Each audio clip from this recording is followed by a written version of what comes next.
The Special Forces Assessment and Selection course was designed to break the strongest candidates. When Kennedy James arrived as one of 3 women attempting the notoriously brutal program, the male candidates made their assumptions clear through dismissive glances and whispered bets on how quickly she'd quit. She endured their doubt through weeks of punishing physical tests, through impossible ruck marches, through scenarios designed to find every weakness. Then came the combat water survival exercise, the moment when her shirt rode up during the struggle and revealed the tattoo on her back, a symbol that made the observing commander freeze mid-critique, his face going pale as he recognized something that changed everything. Some tattoos are just ink. Others are earned in places most people will never go, doing things most people will never do. This is the story of Kennedy James, and the moment her past caught up with her present. Kennedy James was 27 years old and had been preparing for this moment for 3 years. The Special Forces Assessment and Selection (SFAS) course at Fort Bragg was the gateway to becoming a Green Beret. 3 weeks of the most grueling physical and mental testing the Army could devise, designed to identify candidates who had the resilience, intelligence, and raw determination to succeed in Special Forces. The program had only recently opened to women, and the success rate for female candidates remained in the single digits. Most didn't make it past the first week. The physical standards were the same regardless of gender, the same ruck marches with 65-pound packs, the same obstacle courses, the same endless runs and PT sessions that left even elite male athletes questioning their life choices. Kennedy had known what she was getting into. She'd spent 3 years as an Army intelligence analyst, maintaining peak physical condition while researching every aspect of SFAS, talking to graduates, understanding what separated successful candidates from the ones who rang the bell and voluntarily withdrew. She'd trained with a singular focus that concerned her friends and impressed her commanders. She was ready, or as ready as anyone could be for a program designed to push candidates past their breaking point. Day 1 had been the typical intake process: medical screening, equipment issue, administrative in-processing. The cadre, the Special Forces instructors who would evaluate them for the next 3 weeks, were professional but intimidating. These were men who'd spent years in the most elite units the Army had to offer, who'd seen combat in every major conflict of the past 2 decades, who could evaluate a candidate's potential within minutes of observation. Kennedy had been assigned to a training group of 47 candidates. 3 of them were women. The other 44 were men, most of them infantry soldiers with multiple deployments, a few from specialized units, all of them physically capable and mentally tough. The male candidates' reactions to the 3 women had varied. Some were professional and focused on their own performance. Others were openly skeptical, making comments just loud enough to be heard about how women would drag down the group's performance. A few were hostile, treating the women's presence as a political statement they disagreed with rather than fellow soldiers attempting to earn a place in Special Forces. Kennedy ignored all of it.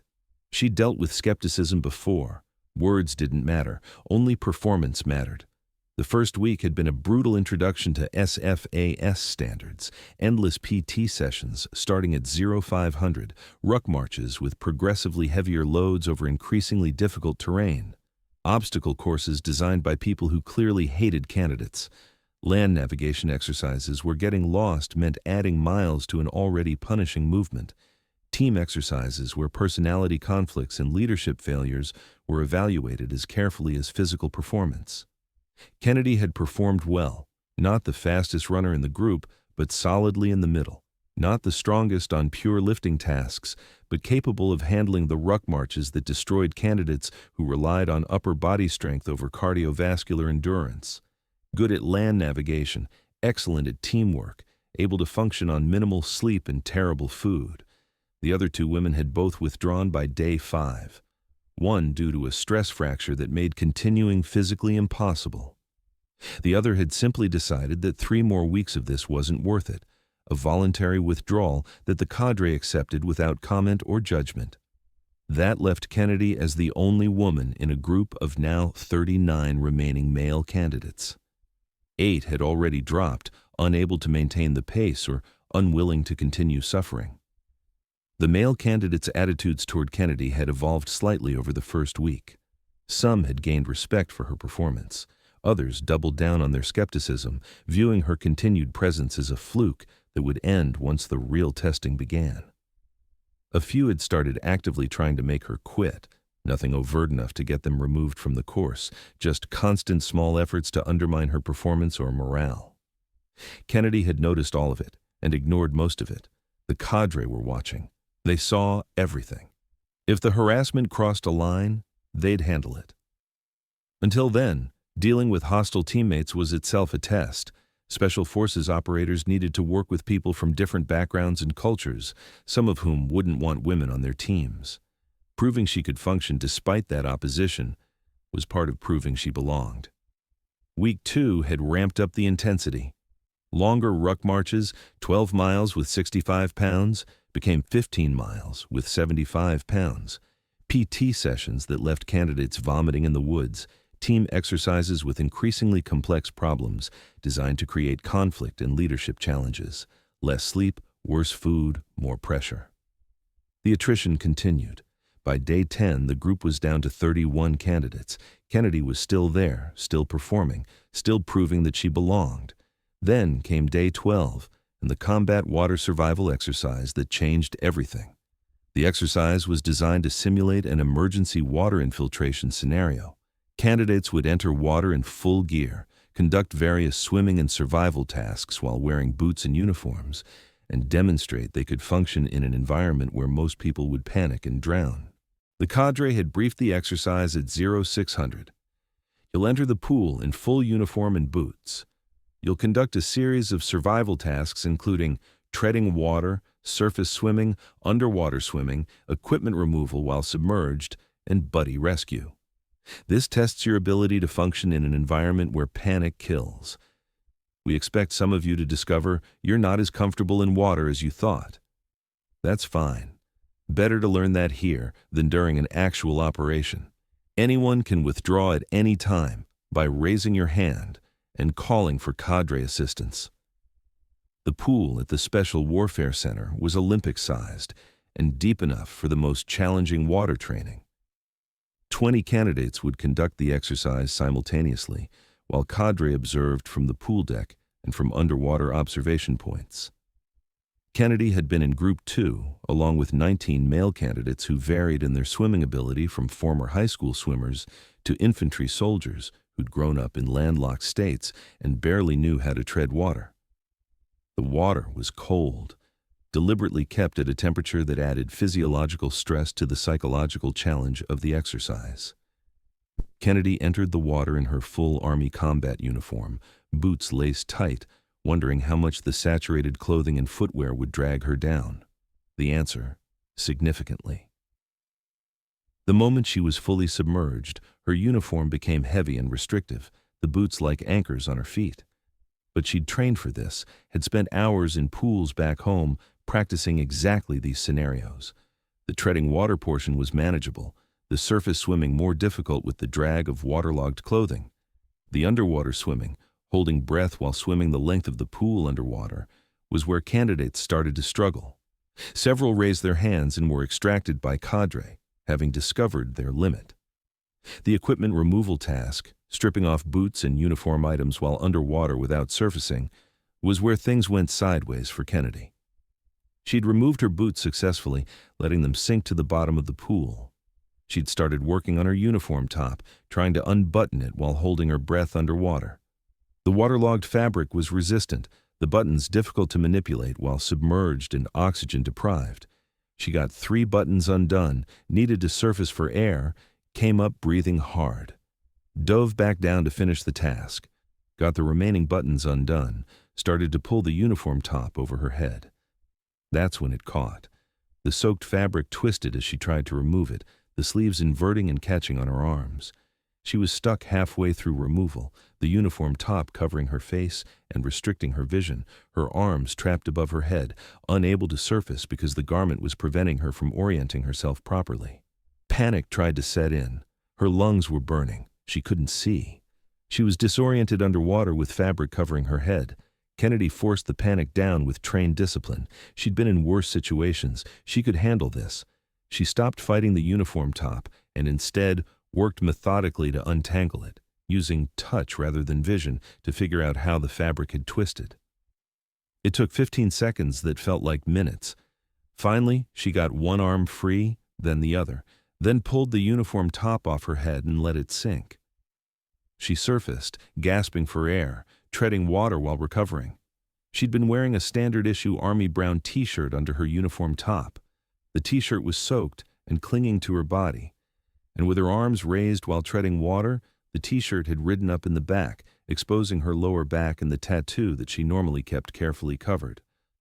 On the pool deck, observing the exercise with several other cadre members, was Colonel Marcus Hayes, the Special Forces Group commander who was taking personal interest in this assessment cycle because of the continuing debate about women in Special Forces roles.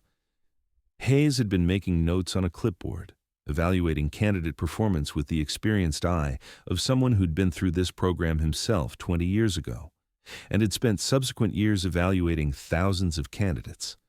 He'd been watching Kennedy struggle underwater, ready to signal for cadre intervention if she didn't surface soon. When she'd finally emerged and started treading water, he'd been making a note about her composure under stress when his pen froze mid-word. From his elevated position on the pool deck, he had a clear view of her back as she treaded water, and he could see the tattoo that the wet riding-up t-shirt had revealed. It was a specific design, a skull with an inverted spear behind it, surrounded by a circular design with specific symbols that only people who'd served in very particular units would recognize. Below the skull were 2 numbers and 3 letters that formed a coordinate designation. Hayes's face went pale. His hands started to shake slightly. He set down his clipboard with deliberate care and walked to the edge of the pool, his eyes never leaving Kennedy's back. "Candidate James," he called out, "exit the pool. Now." Kennedy heard the command and swam to the ladder, pulling herself out. Water streamed from her uniform. The t-shirt was still riding up slightly, the tattoo visible to anyone paying attention. Hayes gestured for her to follow him. "With me." Immediately. Kennedy followed, water squelching in her socks, confused about what had just happened. Had she failed the exercise? Was she being removed from the course? Hayes led her away from the pool area to a private office. He closed the door and locked it, ensuring complete privacy. Then he turned to face her, his expression somewhere between shocked and angry and confused. "Take off your t-shirt," he ordered. "I need to see your back." Kennedy hesitated. "Sir, I don't understand. That's an order, candidate. Remove your shirt. I need to confirm what I think I saw." Kennedy pulled off the soaking t-shirt, turning so her back was visible. The tattoo was now fully exposed. The skull and inverted spear, the circular design with its specific symbols, the coordinates below. Hayes stared at it for a long moment, then sat down heavily in a chair like someone who'd received shocking news. "Who gave you that tattoo?" he asked quietly.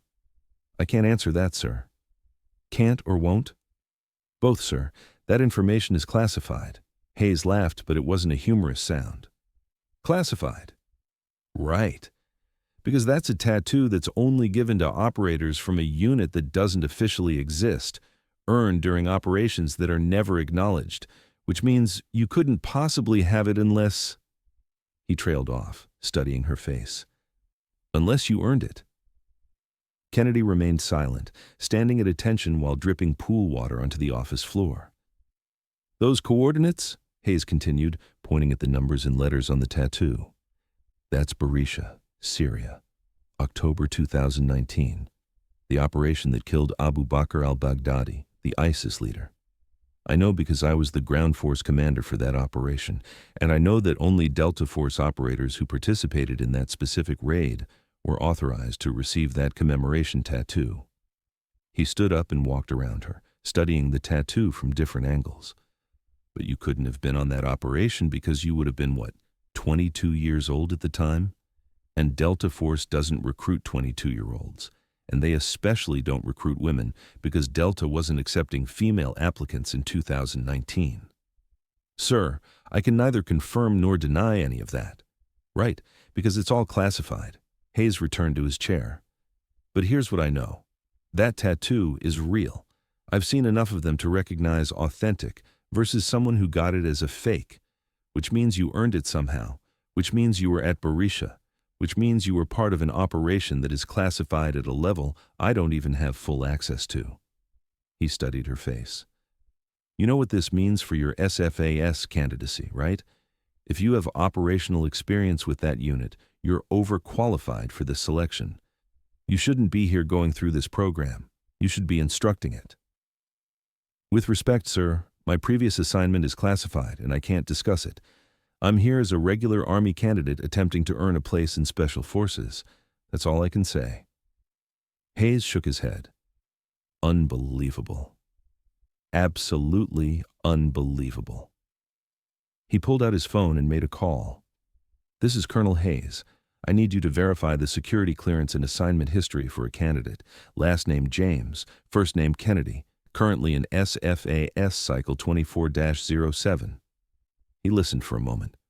Yes, I'll wait. Kennedy stood at attention while Hayes was put on hold, water still dripping from her uniform, feeling exposed and uncertain about what would happen next. Hayes spoke again. Uh-huh, I see. And her previous assignment? Classified above my clearance level. Of course it is. He ended the call and looked at Kennedy with new respect. Your file has more classified redactions than anything I've ever seen for someone at your rank, which confirms you've been doing things that very few people in the military get to do.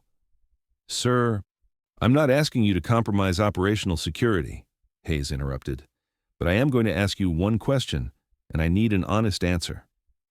Are you here at SFAS because you want to earn a place in Special Forces, or are you here because you've been told to complete this qualification for some other purpose? Kennedy considered carefully. Sir, I'm here because I want to earn this qualification. My previous assignments are in my past. This is my future, if I can pass the assessment. Hayes nodded slowly. All right. Here's what's going to happen. You're going to put your shirt back on, go back to the pool, and complete the water survival exercise. I'm going to treat you like every other candidate. Your previous assignments are your business, and they won't affect how I evaluate you here. Thank you, sir. But Kennedy? Hayes's voice was serious. The male candidates who've been doubting you, who've been betting on when you'll quit? They have no idea who they're dealing with. They think you're just another candidate. They don't know they're trying to outlast someone who's already operated at a level most of them will never reach. I'd prefer to keep it that way, sir. I'm sure you would. But eventually, when you graduate from this program and continue to the full Special Forces qualification course, people are going to figure out that you're not a typical candidate. You can't hide that level of skill and experience forever.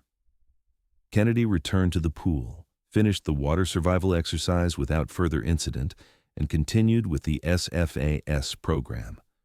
But something had changed. Colonel Hayes had assigned himself as a direct observer for the remainder of her assessment, watching her performance with particular attention. The male candidates had noticed the unusual attention from such a senior officer and had increased their skepticism.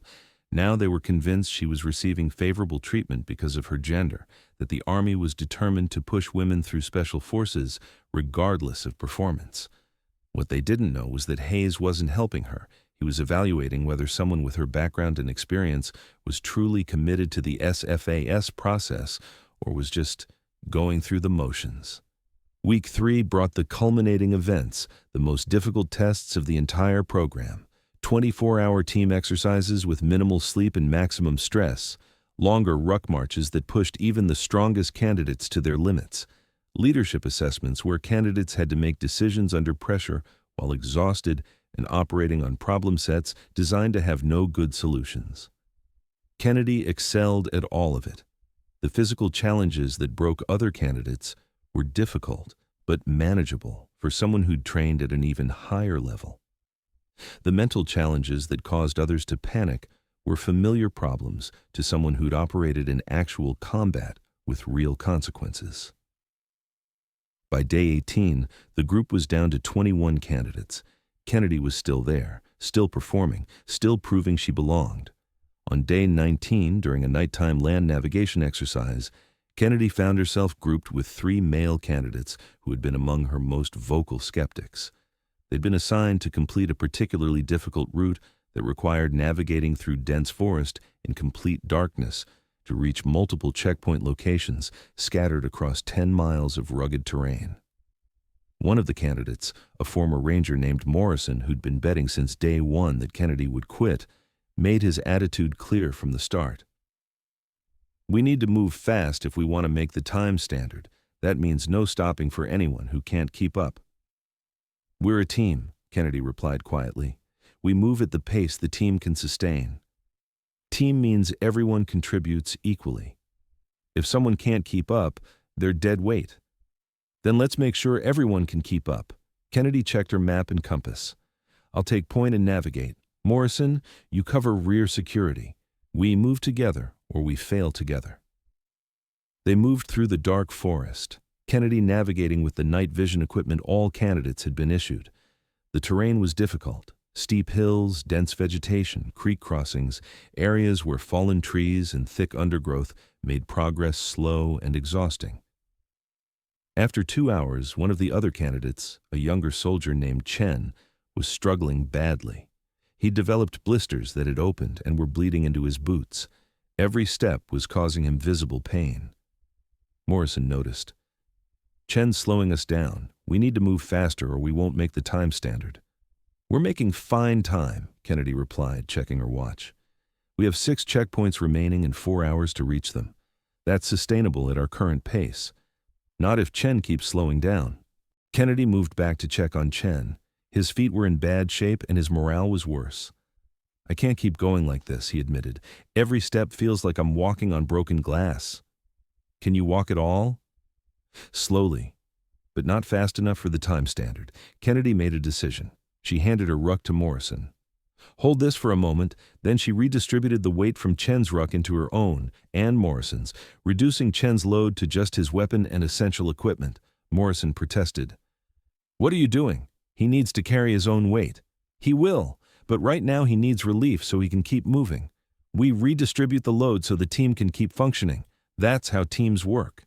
They continued moving, Kennedy navigating and carrying extra weight, Chen able to maintain pace with the reduced load, Morrison grudgingly accepting the additional weight in his ruck. At checkpoint 4, they encountered a problem. Kennedy's navigation had been perfect. They'd hit every checkpoint exactly where it should be. But checkpoint 4's marker was missing. Someone had either removed it or it had never been placed. Morrison immediately blamed Kennedy. "You navigated wrong. We're in the wrong location." Kennedy checked her map and compass again. "We're in the right location. The checkpoint marker is missing or wasn't placed." "How can you be sure?" "Because I can read terrain features and I know exactly where we are." Kennedy pointed to specific landmarks visible even in darkness with night vision. "That ridgeline, that creek junction, that rock formation. We're within 10 meters of the checkpoint coordinates. The marker isn't here, but this is the right location. The cadre will count this as a failed checkpoint if we can't prove we reached it." Kennedy pulled out her GPS device. All candidates had been issued GPSs but were required to navigate primarily by map and compass, using the GPS only for confirmation. She recorded their exact position. "This proves we reached the checkpoint coordinates. If the marker isn't here, that's a cadre error, not ours." They reached all 6 remaining checkpoints, finishing the course with 20 minutes to spare. Chen completed the exercise despite his injured feet because the team had redistributed the load and supported him. Morrison had gained a grudging respect for Kennedy's navigation skills and leadership. The final week of SFAS was brutal by design. Minimal sleep, maximum physical stress, complex team problems with no right answers, constant evaluation of every action and decision. Candidates were deliberately pushed past their breaking points to see who would break and who would bend, but not snap. Kennedy didn't break. She bent under the pressure, showed visible fatigue, had moments of struggle, but she didn't break. Neither did 15 other candidates who made it through the full 3 weeks. On the final day, the remaining 16 candidates stood in formation, while Colonel Hayes and the cadre evaluated them one final time. Of the original 47 who'd started, only 16 were still there. Kennedy was the only woman. Hayes addressed the group. You 16 have completed Special Forces assessment and selection. That doesn't mean you're qualified for Special Forces yet. You still have to complete the full qualification course, which is longer and more difficult than these 3 weeks. But you've proven you have the potential to succeed. Congratulations. After the formation dismissed, Hayes pulled Kennedy aside. You performed exceptionally throughout the assessment. Your navigation skills are expert level, your physical fitness is excellent, your leadership is sound, and your decision-making under pressure is mature, beyond what I'd expect from someone at your rank and age. Thank you, sir. But you already knew you could do this, didn't you? Because you've done harder things in harder places. Kennedy met his gaze steadily. Sir, this was the hardest 3 weeks of my military career. The previous assignment you're referencing was different. This was its own challenge. Fair enough, Hayes smiled slightly. Your tattoo is going to raise questions during the qualification course. Eventually, someone is going to recognize what it means. When that happens, you're going to have to decide how much you want to share about your background. I'll deal with that when it happens, sir. I'm sure you will. Hayes extended his hand. Welcome to the beginning of your Special Forces career, Sergeant James. You've earned it. 3 months later, Kennedy began the Special Forces qualification course, the months-long program that would teach her specialized skills in weapons, tactics, communications, or medical training depending on which specialty she selected. She chose weapons, the specialty that involved advanced marksmanship and demolitions. During the first week of the qualification course, while changing in the locker room after a PT session, another female candidate saw her back in the distinctive tattoo. Is that, the woman started, then stopped. Sorry, none of my business. It's fine, Kennedy replied, pulling on her uniform top. It's just, I've only seen that design once before, on a Delta Force operator who guest instructed at Ranger School. He had the same skull and spear, same circular design. He said it was commemorative for a specific operation. Like I said, it's fine. The woman studied Kennedy with new understanding. You were Delta before this. I can't discuss previous assignments. You don't have to. The tattoo says everything. The woman extended her hand. I'm Sarah Mitchell, former 75th Ranger Regiment. I thought I had a strong background coming into this program. But if you were Delta, you're operating on a completely different level. Previous assignments don't matter here, Kennedy replied. We're all starting from the same place in this qualification course. Respectfully, I don't think that's true. But I'm glad you're here. Having someone with your experience will make all of us better. Word spread quickly through the qualification course. The female candidate with the Delta Force tattoo, the operator who'd been at Berisha, the woman who'd already done things most Special Forces candidates were still training to do. Some candidates were intimidated, others were inspired. A few remained skeptical, convinced the tattoo was fake or that her previous assignment had been exaggerated. Kennedy ignored all of it and focused on the training.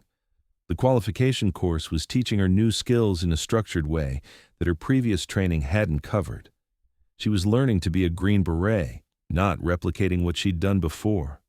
6 months into the qualification course, during an advanced marksmanship exercise, Kennedy was grouped with 3 male candidates for a precision shooting assessment.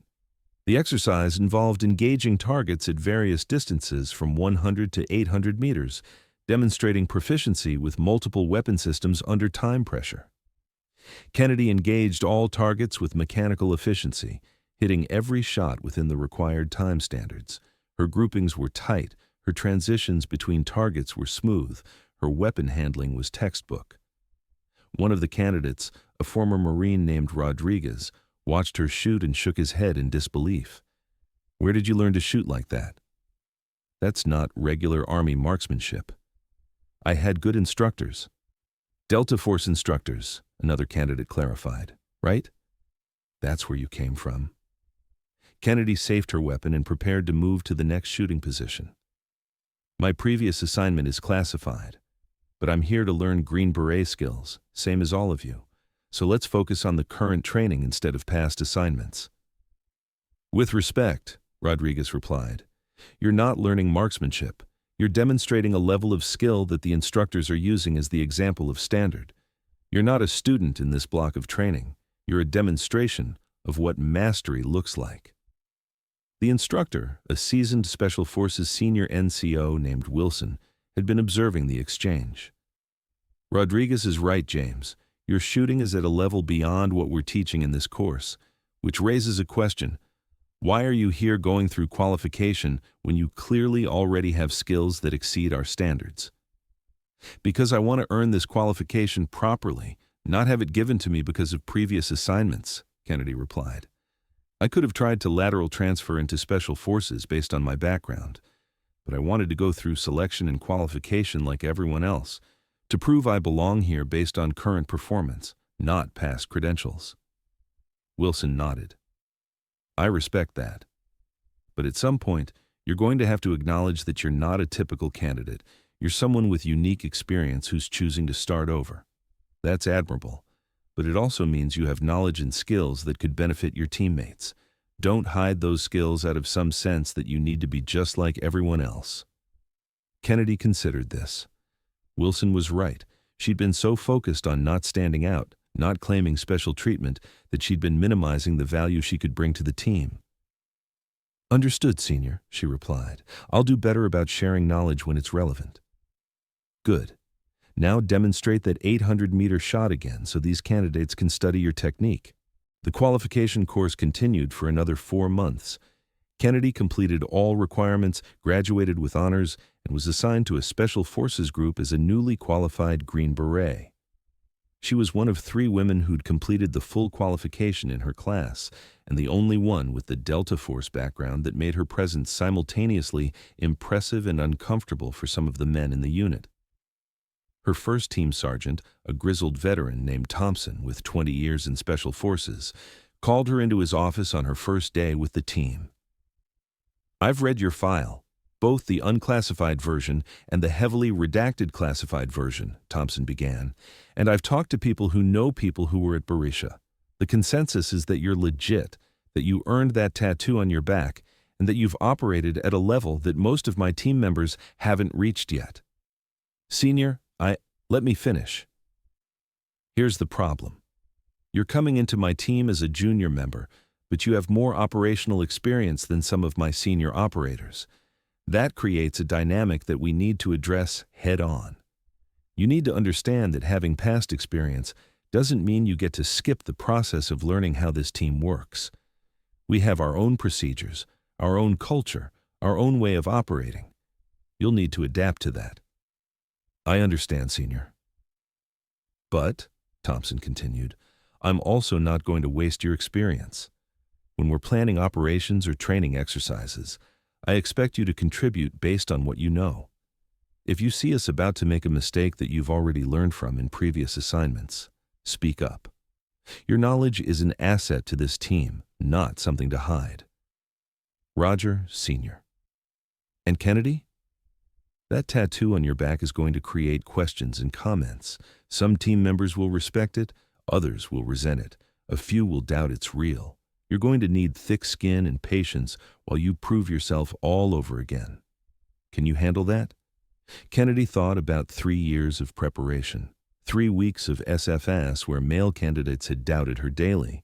6 months of qualification course where her past kept trying to define her present. She had handled all of that. She could handle this too. I can handle it, Senior. Good. Welcome to the team. Now, go meet your teammates and start the process of earning their trust. Kennedy James spent the next 2 years with that Special Forces team, deploying twice to Afghanistan and once to Africa, proving through performance that she belonged regardless of her background. The tattoo on her back remained a conversation starter, a reminder of where she'd been and what she'd done before most people knew who she was. Some teammates accepted her immediately. Others took months to trust her. A few never fully accepted that a woman could perform at the level she demonstrated. But all of them eventually acknowledged that Kennedy James had earned her place through performance, not politics, that she could operate at the standard they required, that the doubts they had held about her had been proven wrong through repetition and results. The tattoo on her back told a story about one operation, one night, one mission that remained classified and would probably never be publicly acknowledged. But the way she carried herself, the way she performed, the way she earned respect from teammates who'd started as skeptics, that told a bigger story about perseverance, capability, and the refusal to let anyone else's doubts determine her limits. They'd doubted her in training, thought she was just another candidate who'd gotten through selection because standards had been lowered. Then, the commander had seen the tattoo and frozen, recognizing a symbol that changed everything.